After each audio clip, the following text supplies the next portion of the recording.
네, 말씀 보겠습니다. 이사야서 6장 1절부터 8절입니다. 이사야서 6장 1절부터 8절이요. 네, 같이 보겠습니다. 한 절씩 볼게요. 제가 1절 말씀 먼저 보겠습니다. 우시야 왕이 죽던 해에 나는 높이 들린 보좌에 앉아 계시는 주님을 배웠는데 그의 옷자락이 성전에 가득 차 있었다. 그분 위로는 스랍들이 서 있었는데 스랍들은 저마다 날개를 6가지고 있었다. 둘로는 얼굴을 가리고 둘로는 발을 가리고 나머지 둘로는 날고 있었다. 그리고 그들은 큰 소리로 노래를 부르며 화답하였다. 거룩하시다 거룩하시다 거룩하시다 만군의 주님, 온 땅에 그의 영광이 가득하다. 우렁차게 부르는 이 노랫소리에 문지방에 터가 흔들리고 성전에는 연기가 가득 찼다. 나는 부르짖었다. 재앙이 나에게 닥치겠구나. 이제 나는 죽게 되었구나. 나는 입술이 부정한 사람인데 입술이 부정한 백성 가운데 살고 있으면서 왕이신 만군의 주님을 만나 뵙다니. 그때 스랍들 가운데서 하나가 제단에서 타고 있는 숯을 부짓개로 집어 손에 들고 나에게 날아와서 그것을 나의 입에 대며 말하였다. 이것이 너의 입술에 닿았으니 너의 악은 사라지고 너의 죄는 사해졌다. 그때 나는 주님께서 말씀하시는 음성을 들었다. 내가 누구를 보낼까? 누가 우리를 대신하여 갈 것인가? 내가 아뢰었다. 제가 여기에 있습니다. 저를 보내어 주십시오. 아멘. 네, 우리 사랑하는 우리 청년들 한 학기 동안 정말 고생 많았습니다. 그렇죠 여러분? 고생 많이 하셨죠? 여러분 스스로 생각해도 뭐 대충 살았어요? 그런 거 아니시죠? 네, 뭐 과제에 시험에 아직도 이제 과제랑 시험이 조금씩 남아 있는 분들이 있겠지만 그럼에도 여러분 한 학기 동안 정말 잘 견뎌오셨고 잘 버텨오셨고 네, 정말 잘 살아오셨습니다. 고생 많았어요. 여러 관계 속에서 버텨온 여러분들의 삶이 참 소중하다고 생각을 하고요.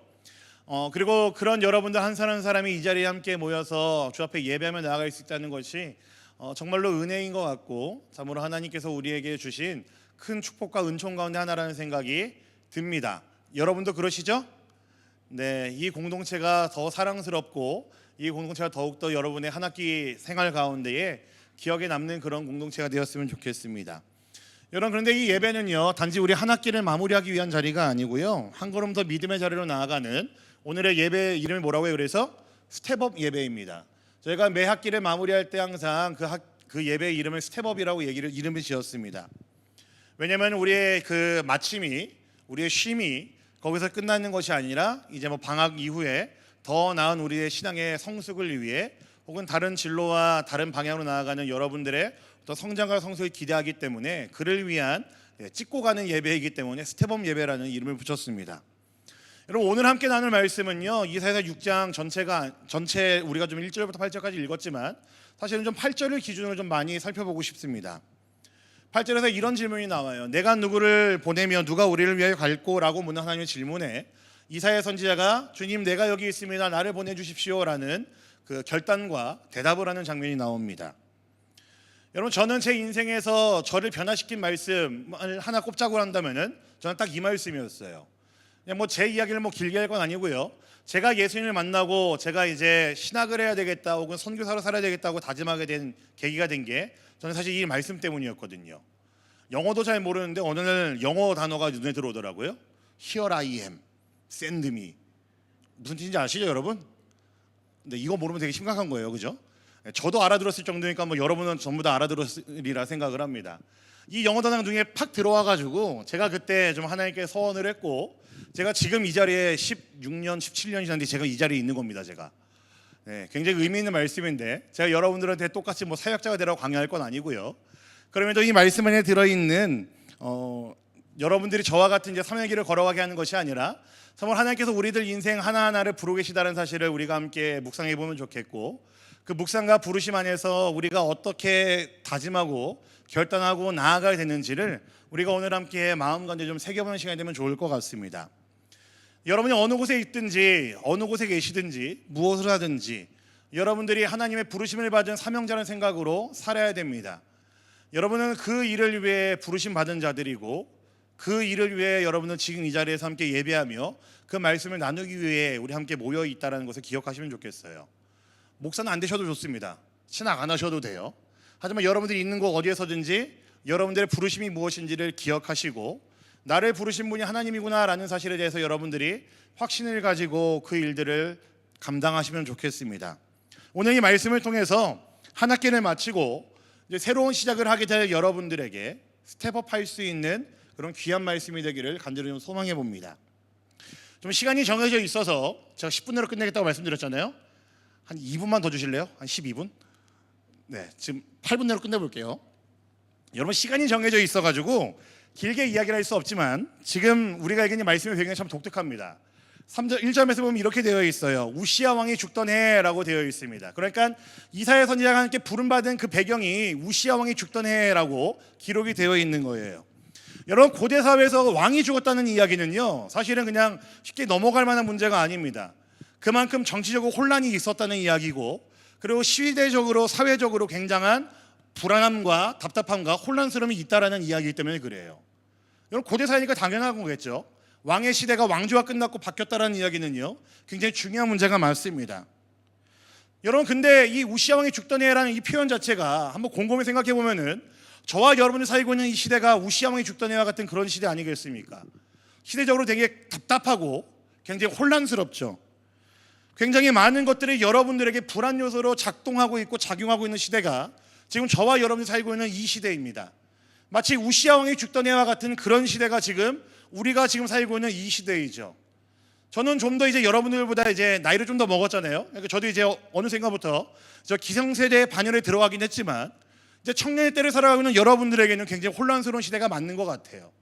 굉장히 사회적인 많은 것들이 여러분들의 어떤 결정과 선택에 있어서 이제 불안함으로 다가오고 작용할 수 있는 문제들이 굉장히 많아지고 있죠. 여러분 근데 오늘 말씀에서 이사야 선지자는 그때 뭘 보았다고 되어 있습니까? 하나님의 영광을 보았다라고 되어 있습니다. 아까 창의 가사에도 있었지만 여러 천사들이 거룩하다 거룩하다 거룩하다 만군의 주 하나님이라는 그 천사들의 찬양 소리를 들으면서 이사야 선지자 하나님의 그 영광스러움을 목도했습니다. 여러분 제일 중요한 게 뭐였냐면요, 이사야 선지자가 이 경험을 했다는 게 너무나 중요한 순간이었어요. 너무나 혼란스러운 시대였지만 그 시대 가운데 이사야를 부르신 하나님이 있었고, 그때 이사야에게 보여주신 것이 무엇이냐면은 하나님의 영광스러우심이었다라는 거죠. 그 광경을 본 이사야의 고백이 이거였습니다. 이 우리가 읽은 이 세번역 성경과는 좀 다른 표현이지만 화로다 나여 내가 망하게 되었구나라는 표현을 합니다. 그러니까 본인 스스로가 얼마나 죄인인지를 깨달았다는 이야기고, 본인이 얼마나 연약하고 비참한지를 하나님의 영광스러움을 봤을 때 그가 고백하고 있다라는 겁니다. 자신이 꽤 괜찮다고 생각했었는데 자신이 무너져야 되는 존재라는 것을 이사야 선지자가 깨달았다라는 이야기이죠. 왜요? 하나님의 거룩하심 앞에 그가 섰을 때에 자신이 얼마나 보잘것없는 존재인지를 그가 깨달았기 때문입니다. 여러분 전 굉장히 중요한 문제라고 생각해요. 여러분 이 세상은요, 지금 저와 여러분 살고 있는 이 세상은요 우시야 왕이 죽던 해와 같은 그런 세상입니다. 혼란스럽고요, 굉장히 모든 것들이 불안합니다.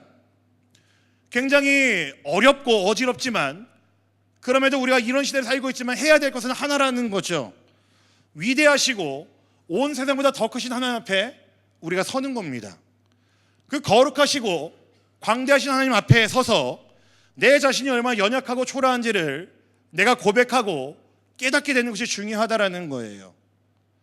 그래서 여러분 저는요, 우리가 한 학기 동안 드렸던 그 예배들이 저는 여러분들에게 그런 시간이 되었었으면 좋겠다라는 생각을 합니다. 그 위대하신 하나님을 여러분들이 예배 가운데 그동안 많이 발견해 왔었고, 그 위대하신 하나님 앞에 여러분들이 바로 섰던 그런 시간들이었기를 저는 간절히 바라봅니다. 여러분을 위해서 여전히 일하시는 하나님의 그 손길 때문에, 그 거룩하심과 완전하심 때문에 여러분 스스로가 얼마나 연약한 존재인지를 깨닫고 하나님의 은혜만을 사모하는 시간들이 우리가 한 학기 동안 드렸던 그 예배 시간 가운데에 군데군데 때로는 매주 여러분들에게 경험되었었기를 간절히 소망합니다. 여러분 이것이 우리의 스텝업의 시작이 바로 이 시간들이 되어야 됩니다. 예배 가운데 너무나 영광스러운 하나님을 만나야 되는 시간이고요, 하나님의 그 거룩하심 앞에 내가 정직하게 내가 서서 얼마나 연약한지를 깨달아야 되는 거고요, 그 하나님의 광대하심 앞에 내가 얼마나 연약한 존재인지를 돌아보는 것이 우리에게 너무나 필요합니다. 우리가 스텝업을 위해서는 그 시간들이 우리에게 너무나 필요하다라는 거죠. 이제 놀라운 장면이 또 이어지는데요, 하나님은 자신의 연약함을 토로하는 이사야에게 이렇게 이야기하세요. 네 죄가 사함을 받았느니라 라고 이야기하십니다. 죄사함을 선포하십니다. 여러분, 이건 단순한 선포의 문제가 아니에요. 하나님의 거룩하심 앞에 이사야 선지자는 자신의 연약함을, 자신의 부족함을 고백했습니다. 철저히 무너졌죠. 내가 얼마나 보잘것없는 사람인지 깨달았으니까. 그런 이사야에게 주신 하나님의 답변이 뭐냐면요, 내 죄가 사함을 받았느니라 라는 답변이었습니다. 여러분, 이 말은요 그냥 네가 죄 용서함을 받았다라는 뜻이 아니고요, 내가 너를 회복시켰다라는 의미가 더 맞습니다. 내가 너를 새롭게 할게 라는 의미입니다. 여러분, 오해하지 말고 들으시면 좋겠어요. 하나님은 준비되는 사람을 찾으시는 것이 아니라 그 안에 은혜로 먼저 회복함을 입은 사람을 하나님은 찾으십니다. 제가 왜 오해하지 말라고 그랬냐면요, 자칫 이게 여러분들이 준비할 필요 없다는 이야기를 들릴까 봐 제가 여러분들이 미리 좀 말씀을 드리는 거예요.